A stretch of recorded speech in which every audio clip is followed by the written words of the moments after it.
শিক্ষামন্ত্ৰী শ্ৰী ৰণোজ পেগু ডাঙৰীয়া, পশুপালন আৰু পশু চিকিৎসা বিভাগৰ মন্ত্ৰী কৃষ্ণেন্দু পাল ডাঙৰীয়া, আমাৰ লাইভষ্টক পল্ট্ৰি কৰ্পোৰেশ্যনৰ অধ্যক্ষ শ্ৰী মনোজ শইকীয়া ডাঙৰীয়া, অসম চৰকাৰৰ মুখ্য সচিব ডক্টৰ ৰবি কোটা ডাঙৰীয়া, পশু চিকিৎসা আৰু পশু বিজ্ঞান বিভাগৰ আয়ুক্ত সচিব শ্ৰী MS মণিবন্ধন ডাঙৰীয়া, আমাৰ শিক্ষা বিভাগৰ সচিব শাহনৱাজ চৌধুৰী ডাঙৰীয়া, পৰ্যটন বিভাগৰ আয়ুক্ত সচিব শ্ৰী দিগন্ত বৰা ডাঙৰীয়া, উপস্থিত সুধীবৃন্দ, নিযুক্তি পত্ৰ সংগ্ৰহ কৰিবলৈ অহা যুৱক যুৱতী বন্ধু বান্ধৱীসকল আৰু তেওঁলোকৰ অভিভাৱকসকল, উপস্থিত ৰাইজ।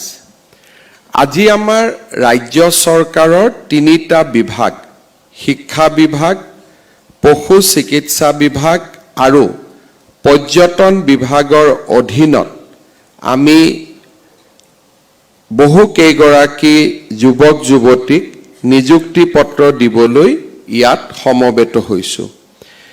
ইয়াৰ ভিতৰত আমাৰ 443 গৰাকী পশু চিকিৎসা বিভাগত ক্ষেত্ৰ সহায়ক, 12 গৰাকী পৰ্যটন উন্নয়ন বিষয়া আৰু 26 গৰাকী আমাৰ প্ৰবক্তা তথা সহকাৰী অধ্যাপক পদত নিযুক্তি পাবলৈ সক্ষম হৈছে।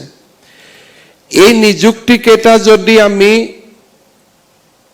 সমাহিত কৰোঁ, যোগ কৰোঁ, তেতিয়াহ'লে আমাৰ চৰকাৰৰ কাৰ্যকালত আমি এই মুহূৰ্তলৈকে 1,20,840টা নিযুক্তি দিবলৈ আমি সক্ষম হৈছোঁ। অৰ্থাৎ 2021 চনৰ পৰা 1,20,000 যুৱক যুৱতীয়ে চৰকাৰী চাকৰি পাবলৈ সক্ষম হৈছে। অহা 10 অক্টোবৰ তাৰিখে আমি ৰাজ্যত একেলগে আৰু প্ৰায় 40,000 যুৱক যুৱতীক নিযুক্তি দিম। নিৰ্বাচনৰ সময়ত আমি ৰাইজক প্ৰতিশ্ৰুতি দিছিলোঁ যে আমাৰ চৰকাৰ ক্ষমতালৈ আহিলে আমি 1,00,000 যুৱক যুৱতীক স্বচ্ছতাৰে নিযুক্তি দিম। কিন্তু সময় আৰু পৰিৱেশৰ লগত খাপ খুৱাই আমি 1,00,000ৰ নিযুক্তিৰ দেওনা পাৰ হৈ গৈ আমি প্ৰায় 1,60,000 নিযুক্তি সম্পন্ন কৰিবলৈ আমি সক্ষম হ'ম। এই গোটেইকেইটা নিযুক্তিত আটাইতকৈ উল্লেখযোগ্য দিশটো হৈছে যে আমাৰ চৰকাৰে এতিয়ালৈকে কৰা নিযুক্তিত এটা নিযুক্তিৰ বিৰুদ্ধেও উচ্চ ন্যায়ালয়ত বা আন ন্যায়ালয়ত আবেদন হোৱা নাই। আৰু এক প্ৰকাৰ ক'ব গ'লে সম্পূৰ্ণ ন্যায় আৰু স্বচ্ছতাৰ ভিত্তিত আমি নিযুক্তি কৰাৰ বাবেই কোনো যুৱক যুৱতীয়ে নিজকে বঞ্চিত অনুভৱ কৰা নাই আৰু আদালতত যোৱাৰো তেওঁলোকে পোষকতা কৰা নাই। অৰ্থাৎ চাকৰি পোৱাজনেও স্বচ্ছতাৰ ওপৰত আস্থা ৰাখিছে আৰু চাকৰি নোপোৱাজনেও চৰকাৰৰ ওপৰত বিশ্বাস ৰাখিছে যে যিগৰাকীয়ে চাকৰি পাইছে মোতকৈ তেওঁলোক অধিক যোগ্য, মই এইবাৰ নাপালোঁ, অহাবাৰ মই তাৰ কাৰণে প্ৰচেষ্টা কৰিম। এনে ধৰণৰ পৰিৱেশ আমাৰ ৰাজ্যত কেতিয়াও দেখা পোৱা নগৈছিল। কোনোবা এটা নিযুক্তি দিবলৈ হাতত লোৱাৰ লগে লগে বহু গোচৰ আৰু ৰিজাল্টৰ পিছত হোৱা বিতৰ্কই আমাৰ চৰকাৰী চাকৰিৰ বাবে প্ৰয়োজনীয় স্বচ্ছতাক নোহোৱা কৰিছিল। যুৱক যুৱতীৰ মাজত সন্দেহ আৰু অবিশ্বাসৰ বীজ ৰোপণ হৈছিল আৰু বাৰে বাৰে হোৱা আদালতত গোচৰ প্ৰক্ৰিয়াৰ বাবে চৰকাৰী নিযুক্তিৰ এক প্ৰকাৰ সীমিত সংখ্যকহে সম্ভৱ হৈছিল। আমি যদি আগৰ কাৰ্যকালসমূহ চাওঁ, কোনোবা এটা চৰকাৰে 5 বছৰত অতি বেছি 10ৰ পৰা 15,000 যুৱক যুৱতীক নিযুক্তি দিবলৈ সক্ষম হৈছিল। কিন্তু আজি আমি স্বচ্ছতাৰ পথেৰে খোজ কাঢ়াৰ কাৰণে আমাৰ ৰাজ্যত 1,60,000 নিযুক্তি আমি 10 অক্টোবৰৰ ভিতৰত সম্পন্ন কৰিবলৈ সক্ষম হ'ম। ইয়াৰ ফলত আমাৰ ৰাজ্যৰ চৰকাৰী চাকৰিৰ প্ৰতি যুৱক যুৱতীৰ আস্থা বাঢ়িছে আৰু সকলোৱে এটা কথা বুজি উঠিছে যে আমি যদি চৰকাৰী চাকৰি পাব লাগে, আমি পঢ়া শুনা কৰিব লাগিব। ইয়াৰ ফলত আমাৰ ৰাজ্যত শিক্ষাৰো এটা সুন্দৰ পৰিৱেশ নিৰ্মাণ হৈছে আৰু আজি আমি ৰাজ্যত দেখা পাইছোঁ যে আমাৰ শিক্ষা বিভাগৰ প্ৰতিটো মানদণ্ডতে আমি সুন্দৰ ফলাফল কৰিবলৈ সক্ষম হৈছোঁ।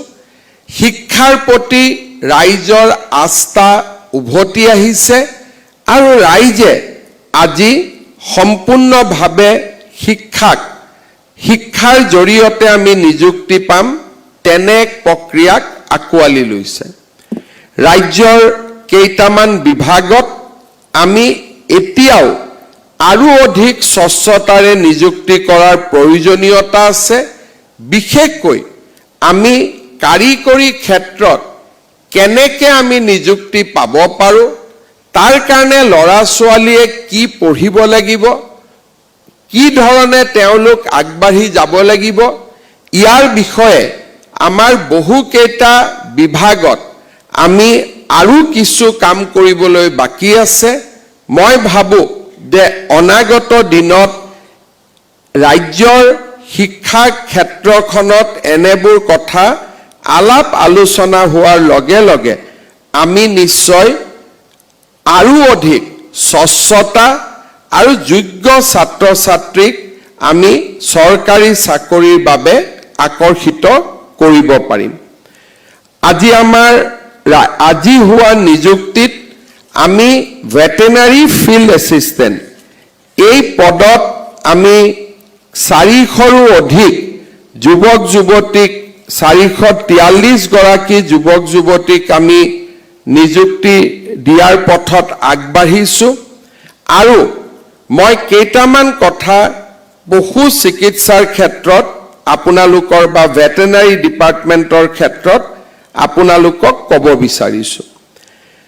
আমাৰ ৰাজ্যত স্বাভাৱিকভাৱে আমাৰ প্ৰতিটো পৰিয়ালতে আমি জীৱ জন্তু পালন আৰু ইয়াৰ ব্যৱসায়ীকৰণ ইয়াৰ এটা স্বাভাৱিক প্ৰৱণতা এটা আমাৰ ৰাজ্যখনত অতীজৰে পৰা আছে।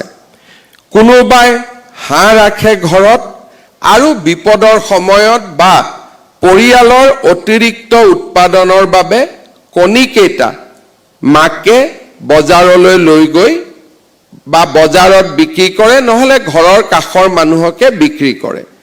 ঘৰত থকা মুৰ্গী ডাঙৰ কৰি আমি পৰিয়ালটোৰ উৎপাদন বৃদ্ধিৰ বাবে বিক্ৰী কৰা বা ঘৰৰ গাখীৰ প্ৰয়োজনীয়তা পূৰণ কৰাৰ পিছত আমি অতিৰিক্ত গাখীৰ বিক্ৰী কৰা, ই আমাৰ সমাজৰ এক পুৰণা পৰম্পৰা। জনজাতীয় লোকসকলৰ পৰা আৰম্ভ কৰি বৰ্তমান প্ৰায় সকলোৱে গাহৰি পালনৰ ক্ষেত্ৰতো যথেষ্ট তেওঁলোক আগবাঢ়িছে আৰু ৰাজ্যত ভেটেনাৰী পশুপালনৰ জৰিয়তে এক গ্ৰাম্য অৰ্থনীতিৰ ভেটি নিৰ্মাণ হৈছে। কিন্তু আজি যদি এই গ্ৰাম্য অৰ্থনীতিক আমি আন ৰাজ্যৰ লগত তুলনা কৰোঁ, তেতিয়াহ'লে আমি এতিয়াও বহু পিছুৱাই আছোঁ। গুজৰাটত প্ৰতিদিনে নিজৰ ঘৰুৱা প্ৰয়োজনীয়তা পূৰণ কৰাৰ পিছত প্ৰায় এক প্ৰকাৰ ক'ব গ'লে 2 কোটি লিটাৰ গাখীৰ উৎপাদন হয় আৰু গুজৰাটৰ গাখীৰেৰে আজি আমুল ব্ৰেণ্ড প্ৰতিষ্ঠা হৈছে আৰু অসংখ্য লোকে জীৱনৰ নিৰাপত্তা পাইছে। কৰ্ণাটকৰ নন্দিনী ব্ৰেণ্ড, ইয়াক নিৰ্মাণ কৰা হৈছে কৰ্ণাটকত উৎপাদন হোৱা গাখীৰৰ জৰিয়তে। আৰু প্ৰতিদিনে কৰ্ণাটকত ব্যৱসায়ীৰ বাবে ব্যৱসায়ীকৰণৰ বাবে গাখীৰ উৎপাদন হয় 80 লাখ লিটাৰ। তাৰ পৰিৱৰ্তে আমাৰ ৰাজ্যত এতিয়াও যদি আমি চাবলৈ যাওঁ অকণমান আগবাঢ়িছে, কিন্তু 2 বছৰ 3 বছৰ আগলৈকে পূৰবীয়ে ক্ৰয় কৰা 20,000 লিটাৰ গাখীৰক বাদ দি আমাৰ ৰাজ্যত ব্যৱসায়িক ভিত্তিক গাখীৰক উলিয়াই দিয়াৰ সংখ্যা একেবাৰে কম আছিল। কোনোবাই নিজৰ ঘৰৰ কাষত গাখীৰ উৎপাদন কৰি ঘৰত গাঁৱত বিক্ৰী কৰিছে, সি এটা বেলেগ হিচাপ। কিন্তু প্ৰচেছিং কৰিবৰ কাৰণে কৰ্ণাটকত 80 লাখ, গুজৰাটত 2 কোটিৰ বিপৰীতে অসমত গাখীৰ উৎপাদন প্ৰচেছিঙত অহা গাখীৰ আছিলে 20,000 লিটাৰ। লাহে লাহে বজালিকে ধৰি জাগিৰোড বজালিকে ধৰি কেইবাটাও গাখীৰ উৎপাদন কেন্দ্ৰ আমাৰ অসমত স্বাভাৱিকভাৱে নিৰ্মাণ হয় আৰু আজি আমি অসমত প্ৰায় 2 লাখ লিটাৰ গাখীৰ প্ৰচেছিঙৰ বাবে আমি আনিবলৈ সক্ষম হৈছোঁ। এই ক্ষেত্ৰত আমাৰ অসমৰ ইমুল, ৱামুল আৰু কন্যকা তথা সীতাজখলা সমবায় সমিতিয়ে গুৰুত্বপূৰ্ণ ভূমিকা গ্ৰহণ কৰিছে। কিন্তু 2 লাখ আৰু 80 লাখ লিটাৰ এক বহুত ডাঙৰ পথ আমি অতিক্ৰম কৰিবলৈ বাকী আছে। ৰাজ্য চৰকাৰে NDDBৰ লগত 10 লাখ লিটাৰ গাখীৰ উৎপাদন, সংশোধন আৰু বিপণনৰ বাবে আমি এটা north east dairy and foods limited নামৰ প্ৰতিষ্ঠান নিৰ্মাণ কৰিছোঁ। এই প্ৰতিষ্ঠানটোৰ জৰিয়তে আমি অসমৰ বিভিন্ন জাগাত সংশোধনৰ বাবে ব্যৱস্থা হাতত লৈছোঁ। ধেমাজিত 1 লাখ লিটাৰ, যোৰহাটত 1 লাখ লিটাৰ, ডিব্ৰুগড়ত 1 লাখ লিটাৰ, কাছাৰত 1 লাখ লিটাৰ আৰু বজালিত প্ৰায় 25,000 লিটাৰ আৰু আমাৰ গুৱাহাটীত পূৰবী ডায়েৰী বুলি য'ত কয় তাত 3 লাখ লিটাৰ। এই ধৰণে আমি 10 লাখ লিটাৰ গাখীৰ উৎপাদনৰ এটা আমি লক্ষ্যত আগবাঢ়িছোঁ। গাখীৰ প্ৰচেছিং কৰাৰ পিছত এই গাখীৰেদি আমি বিভিন্ন জাগাত মাল্টি ব্ৰেণ্ড মিল্ক পাৰ্লাৰ আদি নিৰ্মাণ কৰিব খুজিছোঁ। মাখন, দৈ, ক্ৰীম, আইচক্ৰীম আদি আমি বজাৰলৈ উলিয়াব খুজিছোঁ, যাতে কৃষকৰ আমদানি বা কৃষকৰ উৎপাদন বৃদ্ধি হ'ব পাৰে। অহা কেইটামান দিনৰ ভিতৰতে প্ৰতি লিটাৰ গাখীৰত যিসকলে প্ৰচেছিঙত গাখীৰ দিয়ে তেওঁলোকৰ গাখীৰৰ মূল্যৰ লগত চৰকাৰে 5 টকাকৈ প্ৰতি লিটাৰ ৰাজসাহায্য দিবলৈ সিদ্ধান্ত লৈছে, যাতে আমাৰ কৃষকসকল গাখীৰ উৎপাদনৰ প্ৰতি আগ্ৰহী হয়।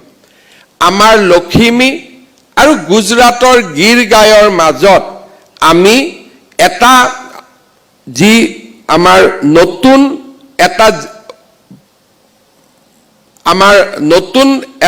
এবিধ 2টাৰ শুক্ৰৰ সংমিশ্ৰণৰ জৰিয়তে, লখিমী আৰু গিৰৰ সংমিশ্ৰণৰ জৰিয়তে আমি নতুন প্ৰজাতি এটা যি লখিমীৰ দৰে অসমৰ পৰিৱেশৰ লগত খাপ খাব আৰু গিৰৰ দৰে গাখীৰ দিব, এই ধৰণৰ আমি এটা নতুন প্ৰজাতি এটা নিৰ্মাণৰ বাবেও আমাৰ পশু চিকিৎসা বিজ্ঞান মহাবিদ্যালয় আৰু NDDBয়ে যৌথভাৱে কাম কৰিছে।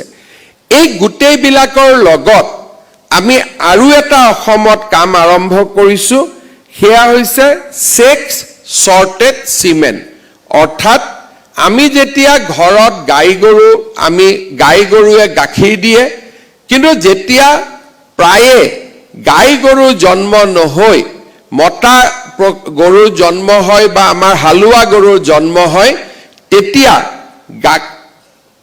যিসকলে গৰুৰ খেতি কৰে তেওঁলোকৰ বাবে ইকনমিটো, অৰ্থনীতিটো খুব প্ৰতিকূল হৈ পৰে আৰু তেওঁলোকে নিজৰ ব্যৱসায়ত থকাৰ বাবে কষ্ট হয়। কিন্তু এতিয়া যেতিয়া আমি চেক চৰ্টেড চিমেণ্ট দিওঁ, আমাৰ অসমত আমি দেখা পাইছোঁ যে 90% আমাৰ ছাকচেছ ৰেট হৈছে। আমাৰ চেক চৰ্টেড চিমেণ্ট আমি যি গৰুক আমি দিছোঁ তেওঁলোকৰ গাই গৰুৱে জন্ম হৈছে আৰু এই ক্ষেত্ৰতো আমি সফলতা লাভ কৰিব পাৰিছোঁ। ইয়াৰ উপৰিও আৰ্টিফিচিয়েল ইনচেমিনেশ্যনৰ জৰিয়তে আমাৰ লখিমীৰো গাখীৰ উৎপাদনৰ প্ৰক্ৰিয়া আমি প্ৰতিদিনে 2-3 লিটাৰলৈকেও বঢ়াবলৈ সক্ষম হৈছোঁ, যিটো আমাৰ ভেটেনাৰী ডিপাৰ্টমেণ্টে বহু দিনৰ পৰা কৰি আছে। এই গোটেই কথাখিনি কোৱাৰ উদ্দেশ্য হ'ল যে ভেটেনাৰী ফিল্ড এছিষ্টেণ্টসকলে এই ক্ষেত্ৰত এক গুৰুত্বপূৰ্ণ দায়িত্ব বহন কৰিব লাগিব। এতিয়া ৰাণীত আমুলেও 1 লাখ লিটাৰ গাখীৰ সংশোধন কৰাৰ বাবে প্লান প্ৰতিষ্ঠা কৰিব। আমুলে বিশ্বনাথতো আন এটা 1 লাখ লিটাৰৰ প্লান প্ৰতিষ্ঠা কৰিব। আমাৰ লক্ষ্য যে 2030 চনৰ ভিতৰত 80 লাখ লিটাৰ গাখীৰ উৎপাদন কৰিব নোৱাৰিলেও আমি যাতে 15 লাখ লিটাৰ গাখীৰ অসমত উৎপন্ন কৰিব পাৰোঁ। আৰু এই লক্ষ্যত আমি স্বাভাৱিকভাৱে আমি গৈ পাম। চৰকাৰে প্ৰথমবাৰৰ বাবে এক দুগ্ধ বিপ্লৱ বুলি নকওঁ, কিন্তু দুগ্ধ ক্ষেত্ৰখনত প্ৰথমবাৰৰ বাবে চৰকাৰে ব্যয় কৰিছে যাতে আমি আমাৰ গাখীৰৰ গোটেই এক ইক'চিষ্টেম আমি নিৰ্মাণ কৰিব পাৰোঁ। দ্বিতীয়তে, আমাৰ ৰাজ্যত বিশেষকৈ কণীৰ ক্ষেত্ৰত আমাক যিমান কণী লাগে তাৰ 90% কণী এতিয়াও আমি অসমৰ বাহিৰৰ পৰা আনো। যদি আমি দেখা পাওঁ যে আজিকালি লেয়াৰ্ছ এগ অহাৰ পিছত কণী নিৰ্মাণ কৰা বা 1 লাখ কণী একেদিনাই নিৰ্মাণ কৰা বা উৎপাদন কৰা বহুত টান কাম নহয়। আমাৰ বাহুবলী দৰে ব্যৱস্থা আৰম্ভ হৈছে আৰু অসমতো এতিয়া লেয়াৰ্ছ ফাৰ্মৰ জৰিয়তে 5-6 লাখ কণী আমি একেদিনাই উৎপাদন কৰিব পৰা হৈছোঁ। কিন্তু আমি যদি উদ্যোগিক নিৰ্মাণ কৰোঁ আৰু ৰাজ্য চৰকাৰ আৰু বেংকে সহায় কৰে, উইদিন 3 years আমি অসমত প্ৰতিদিনে 1 কোটি কণী আমি নিৰ্মাণ কৰিব পাৰোঁ বা উৎপাদন কৰিব পাৰোঁ। আৰু ইয়াৰ বাবে আমাক বহুত কষ্ট কৰিব নালাগে। 1000 জন আমি মাত্ৰ উদ্যোগিক নিৰ্মাণ কৰিব লাগে। ঘৰুৱাভাৱে হাঁহে কণী পাৰিব, গাঁৱতে বিক্ৰী হৈ থাকিব, সি এখন বজাৰ। কিন্তু লেয়াৰ্ছৰ জৰিয়তে আমি যেতিয়া ফাৰ্মিং কৰি কণী উৎপাদন কৰিম, আমাৰ ৰাজ্যত বাহিৰৰ পৰা কণী আহিব নালাগে। আমি ৰাজ্যৰ কণী বজাৰখন আমি ৰাজ্যতে আমি দখল কৰিব পাৰিম আৰু পশ্চিমবংগৰ দৰে ৰাজ্যলৈকে আমি তাক ৰপ্তানিও কৰিব পৰা হ'ম। এই 1000 জন উদ্যোগিক নিৰ্মাণ কৰি তেওঁলোকক সকলো ধৰণে সহায় কৰা আমাৰ আন এক দায়িত্ব হ'ব। অসম আৰু উত্তৰ পূৰ্বাঞ্চলত গাহৰিৰ দেশৰ ভিতৰতে আটাইতকৈ ডাঙৰ বজাৰখন আছে। আজি যদি আপোনালোকে চাই যে ৰাজস্থানৰ মানুহ তেওঁলোক নিৰামিষ মানুহ, বহুত বেছি পৰিমাণে তাৰ মানুহে নিৰামিষ খায়। কিন্তু নিৰামিষ খোৱা মানুহে গাহৰি উৎপাদন কৰে আৰু সেই গাহৰি আজি আমি অসম আৰু উত্তৰ পূৰ্বাঞ্চলত আমি বিক্ৰী কৰোঁ। বহু সময়ত আমি গাহৰি অনা বন্ধ কৰিও চাইছোঁ, লগে লগে অসমৰ গাহৰিৰ দাম জুই আৰু ছাইলৈকে উঠি যায়। মেঘালয়, নাগালেণ্ডৰ দৰে ৰাজ্যসমূহে আমাক অভিযোগ কৰে যে আপোনালোকে নিজেও নবনাই, বাহিৰৰ পৰাও আহিব নিদিয়ে আমি বেছি দামত গাহৰি কিনিবলগীয়া হয় মই ভাবো আমি খুব সোনকালে যদি একত্ৰিতভাৱে প্ৰচেষ্টা কৰো আমি গাহৰিৰ বজাৰখনো আমি দখল কৰিব পাৰো আৰু গাহৰি প্ৰসেসিংৰ কাৰণে আমি নাজিৰাত প্ৰসেস ইউনিট কৰিছো গাহৰিৰ সিমেন্ট কৃত্ৰিম প্ৰজননৰ বাবেও আমাৰ ডিপাৰ্টমেন্টে ভাল ব্যৱস্থা লৈছে মই ভাবো যে গাখীৰ গাহৰি আৰু কণী এই তিনিটাৰ ক্ষেত্ৰত অহা 3 বছৰৰ ভিতৰত আমি যদি সুন্দৰ কৰি প্ৰচেষ্টা কৰো আমি নিজৰ ভৰিৰ ওপৰত নিজে আমি থিয় দিব পাৰিম মই আমাৰ ভিএফএ সকলক অনুৰোধ কৰিম যে আপোনালোকে চৰকাৰী চাকৰিৰ লগতে এটা সেৱাৰ মনোভাৱেৰে আপোনালোকে কাম কৰক যাতে অসমত গ্ৰাম্য অৰ্থনীতিৰ ভেটি আমি সকলোৱে মিলি সুদৃঢ় কৰিব পাৰো ইয়াৰ লগে লগে আৰু এটা কথা আমি নিশ্চয় পাতিব লাগিব আজি ভাৰতবৰ্ষত বায়োগেছৰ উৎপাদন এটা ডাঙৰ ব্যৱসায়লৈ ৰূপান্তৰ হৈছে আত্মনিৰ্ভৰ ভাৰতৰ বাবে বায়োগেছ আজি এক প্ৰভাৱী পদক্ষেপ হিচাপে গণ্য হৈছে বায়োগেছ আমি বহুত ধৰণে কৰিব পাৰো নেপিয়াৰ যদি আমি প্লান কৰো নেপিয়াৰেদি আমি বহু বায়োগেছ আমি উৎপাদন কৰিব পাৰো আৰু তাৰ লগে লগে গৰুৰ গোবৰো বায়োগেছ নিৰ্মাণৰ এক ডাঙৰ বেছি এলিমেন্ট বা উপাদান গতিকে গৰুৰ ক্ষেত্ৰত সেক্স সৰ্টেড সিমেন্ট হ'ব ভাল প্ৰজাতিৰ নিৰ্মাণ হ'ব আৰু গৰুৰ গোবৰৰো আমি গোবৰেদিও আমি বায়োগেছ নিৰ্মাণ কৰিব পাৰিম এই গোটেইবোৰ কাম হৈ গলে আমাৰ ৰাজ্যখনৰ গ্ৰাম্য অৰ্থনীতি বহু পৰিমাণে বৃদ্ধি হ'ব আৰু তাৰ কাৰণে মই ভাবো যে ভেটেনাৰী ডিপাৰ্টমেন্টৰ এটা নতুন গুৰুত্বপূৰ্ণ ভূমিকা আহিছে এই ভূমিকাক আমি সকলোৱে গ্ৰহণ কৰিব লাগিব কেইটামান দিন আগতে আমি বহুত ভেটেনাৰী ডক্টৰো এপইন্টমেন্ট কৰিছিলো আজি ভিএফএও আমি এপইন্টমেন্ট কৰিছো ডিপাৰ্টমেন্টটো যিখিনি ভেকুৱাম আছিল তাক আমি পূৰণ কৰাৰ প্ৰচেষ্টা কৰিছো আমি যদি সকলোৱে কাম কৰিব পাৰো আমি নিশ্চিতভাৱে সুন্দৰ ফলাফল দেখুৱাব পাৰিম আমাৰ ৰাজ্যত যোৱা বছৰটোত আমি আৰু এক পজিটিভ দেখা পাইছিলো আমাৰ পৰ্যটন ক্ষেত্ৰত আমাৰ কাজিৰঙালৈকে অহা পৰ্যটকৰ সংখ্যা দ্ৰুত গতিত বৃদ্ধি পাইছে আৰু ৰাষ্ট্ৰীয় উদ্যানসমূহৰ ভিতৰত পৰ্যটক অহাৰ ক্ষেত্ৰত কাজিৰঙাই এইবাৰ দেশৰ ভিতৰত তৃতীয় স্থান অধিকাৰ কৰিবলৈ সক্ষম হৈছে আগতে আমি সেই স্থানত নাছিলো এইবাৰ আমি তৃতীয় স্থানত আহিব পাৰিছো আৰু অসমলৈ ধৰ্মীয় আৰু নেচাৰেল টুৰিজিমৰ কাৰণে যথেষ্ট ঘৰুৱা পৰ্যটকো আহিব আৰম্ভ কৰিছে কাজিৰঙা আমি গোটেই বছৰ খুলি ৰাখিব নোৱাৰো কিন্তু মানস আমি গোটেই বছৰ আমি খুলি ৰাখিব পাৰো ঠিক সেই ধৰণে আমাৰ হোমষ্টে আদি যদি আমি সুন্দৰভাৱে কৰিব পাৰো যেনেকে উত্তৰাঞ্চলত হোমষ্টেৰ এক ডাঙৰ আন্দোলন হৈছে পোৰ্টেল আহিছে গাঁৱৰ মানুহে হোমষ্টে কৰিছে হোমষ্টে কৰি একেলগে ব্যৱসায় কৰিছে অসমৰ পাহাৰ নদী জান জুৰিয়ে আমাক পৰ্যটনৰ অপূৰ্ব সম্ভাৱনা দেখুৱাই দিয়ে বহু কাম নকৰাকৈ আমি নেচাৰেলি পৰ্যটকক আকৰ্ষণ কৰিব পাৰিছো কিন্তু আমি যদি কিছু কাম কৰিব পাৰো মই ভাবো পৰ্যটনৰ সংখ্যা দ্ৰুত গতিত বৃদ্ধি হ'ব তাত কোনো ধৰণে অসম্ভৱ বোলা শব্দটো আহিবই নোৱাৰে এই বছৰ নিউয়ৰ্ক টাইমছেও চৰাইদেউ মৈদামে ইউনেস্কোৰ স্বীকৃতি পোৱাৰ পিছত অসমৰ পৰ্যটন ক্ষেত্ৰখনক পঞ্চম ভাৰতৰ ভিতৰতে পঞ্চম শক্তিশালী ডেষ্টিনেশ্যন বুলি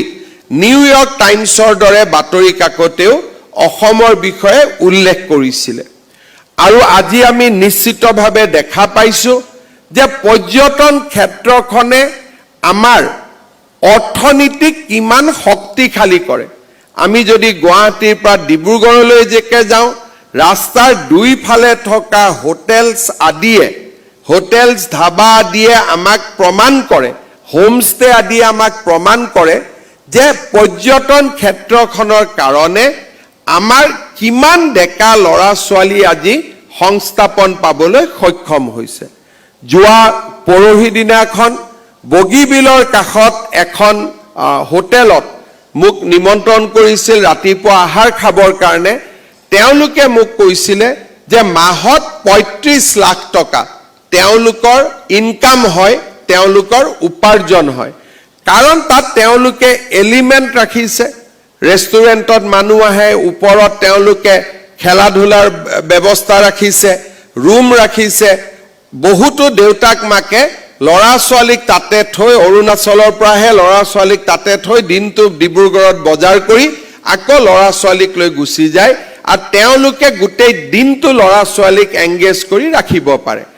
পৰ্যটন হল এটা উদ্ভাৱন যিমানে আমি নতুন ইনোভেশন কৰিম সিমানে আমাৰ পৰ্যটন বাঢ়ি যায় আজি আমাৰ অসমৰ ডিমা হাছাও জিলাক যদি আমি সুন্দৰভাৱে আগবঢ়াই লৈ যাব পাৰো ই মেঘালয়তকৈ বহুত বেছি শক্তিশালী পৰ্যটন কেন্দ্ৰ হ'ব পাৰে ডিমা হাছাও জিলাত ৰাস্তা ঘাট নথকা বাবে আমি তাত পৰ্যটন বঢ়াব পৰা নাছিলো এইবাৰ ৰাজ্য চৰকাৰে ডিমা হাছাও জিলাত ৰাস্তা ঘাট নিৰ্মাণৰ বাবে ৪,০০০ কোটি টকা মঞ্জুৰ কৰিছে যাতে অহা ৫ বছৰৰ ভিতৰত ডিমা হাছাও আমি অসম আৰু পূৰ্ব ভাৰতৰ আটাইতকৈ শক্তিশালী টুৰিষ্ট ডেষ্টিনেশ্যনলৈকে আমি ৰূপান্তৰ কৰিব পাৰো আজি কাজিৰঙাত যদি ৩-৪খন আমি 5 ষ্টাৰ নিৰ্মাণ কৰিব পাৰো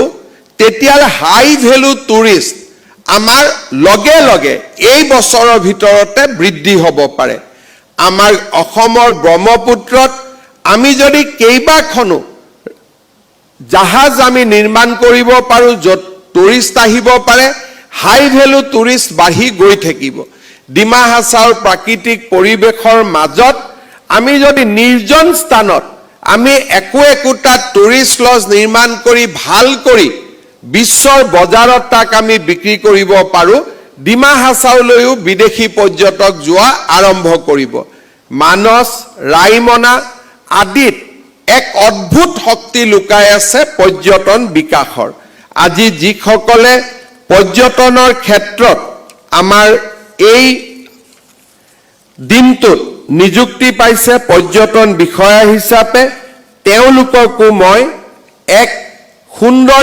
চিন্তাৰে আগবাঢ়ি আহিবলৈ মই অনুৰোধ জনাম যাতে আমি সকলোৱে মিলি ৰাজ্যৰ পৰ্যটন ক্ষেত্ৰত গতিশীলতা আনিব পাৰো শিক্ষা বিভাগৰ বিষয়ে মই ইতিমধ্যে কৈছো যে ৰাজ্যৰ শিক্ষা বিভাগক যোৱা বছৰ কেইটাত শক্তিশালী কৰা আৰু প্ৰতিটো পৰ্যায়তে আমি যাতে শিক্ষকৰ স্বচ্ছ নিযুক্তি ট্ৰেইন শিক্ষকৰ নিযুক্তি আৰু শিক্ষাক আমাৰ উৎকৰ্ষতাৰ আটাইতকৈ ডাঙৰ পদ হিচাপে আমি ব্যৱহাৰ কৰিব পাৰো তাৰ বাবে নিৰন্তৰ প্ৰচেষ্টা চলিছে আৰু ইয়াত SCRTৰ এক ডাঙৰ ভূমিকা নিহিত হৈ আছে মই আটাইসকলকে আজি নিযুক্তি পোৱা আটাইসকলকে মই অসমৰ উন্নয়ন আৰু বিকাশৰ বাবে কাম কৰিবলৈ আহ্বান জনাম 481 গৰাকী নিযুক্তিয়ে অসমখনক যাতে শক্তিশালী কৰে তাৰ বাবে মই আন্তৰিকতাৰে কাম কৰাৰ বাবে আটাইকে অনুৰোধ জনাম আৰু সকলো নিযুক্তিপ্ৰাপ্ত যুৱক যুৱতীক অভিনন্দন জনাম তেওঁলোকৰ অভিভাৱক পিতৃ মাতৃকো মই অভিনন্দন জনাইছো আমি আটায়ে মিলি অসমখনক বিকাশ আৰু প্ৰগতিৰ এক নতুন দিগন্তলৈ লৈ যাব লাগিব। অসম আমাৰ জননী জন্মভূমি। অসমৰ বিকাশৰ বাবে আমি সকলোৱে একেলগে কাম কৰিব লাগিব। আমাৰ ৰাজ্যখনক ভাৰতৰ যাতে আমি আটাইতকৈ শক্তিশালী ৰাজ্যলৈ ৰূপান্তৰ কৰিব পাৰোঁ। পুনৰ এবাৰ আমাৰ আটাইকেইটা বিভাগ, পশুপালন পশু চিকিৎসা বিভাগ, পৰ্যটন বিভাগ আৰু শিক্ষা বিভাগৰ মন্ত্ৰী বিষয়াসকলক আজিৰ এই নিযুক্তি পৰ্বৰ বাবে মই অভিনন্দন জনাইছোঁ। আমি যোৱা 4.5 বছৰত প্ৰমাণ কৰিছোঁ যে অসমৰ যুৱক যুৱতীসকলৰ সামূহিক স্বাৰ্থক আমি কেতিয়াও আপোচ নকৰোঁ আৰু স্বচ্ছতাৰ মাজেৰে আমি আগবাঢ়ি যাম। পুনৰ এবাৰ সকলোকে অভিনন্দন জনাই মই মোৰ বক্তব্যৰ সামৰণি মাৰিছোঁ। ধন্যবাদ। জয় হিন্দ, বন্দে মাতৰম।